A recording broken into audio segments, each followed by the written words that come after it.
கேட்பாங்க. ஏதாவது ஒன்றை சொல்லி அது தன் வரலாறு கூறுதல் அப்படின்னு சொல்லி நிறைய அப்படி அந்த மாதிரி கேள்வி இதுல நீங்க இப்ப அப்படி கிடையாது.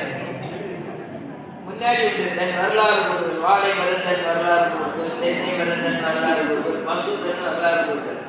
ஒரு பிள்ளை படிச்சுட்டு போயிருக்கு, பசு தன் வரலாறு கூறுதல் படிச்சுட்டு போயிருக்கு.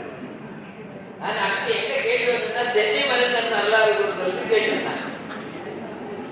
இது பார்த்து பசு தானே படிச்சுட்டு தென்னை மரம். ஆனா இது விசாரிச்சுட்டேன் என்ன பண்ணுச்சுன்னா பசுதன் வரலாறு கூறுதலை எழுதிட்டு இப்படிப்பட்ட பசுவை என்னிடத்தில் கட்டுவார்கள்.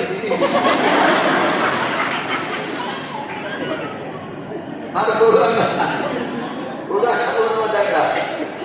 அதே மாதிரி மார்க் கிடைக்கலான்னு கஷ்டப்படக்கூடாது.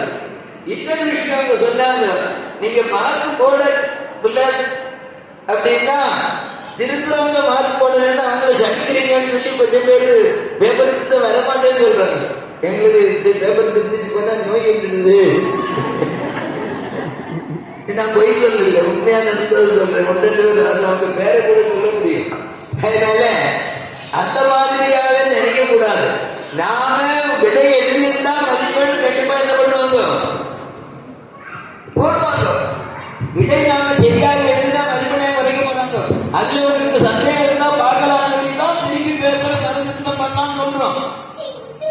அப்ப மறுநிறுத்தம் பண்ணும்போது தெரிஞ்சு போகுதுன்னு திருப்பி பார்க்கும்போது ஆனா என்ன பண்றாங்க, மறுநிறுத்தம் பண்ணும் போதும் அதுல திருப்பி மறுநிறுத்தத்துக்கு கொடுக்கும் போதும் அவங்க தான் சரி சொல்லிட்டு திருப்பி அத்தனை மார்க்கும் எழுதி கேட்கிறாங்க. அதனால இங்க மறுநிறுத்தம் பண்ணும்போது என்ன பண்ணுறோம், உங்க ஆசிரியர் அமைப்பாளரோட உட்கார்ந்து இதுக்கு மார்க் கிடைக்கிறதுக்கு வாய்ப்பு உண்டான பார்த்து நீங்க கொடுங்க. அது தேர்வுக்குள்ளான வேலை அதிகம்.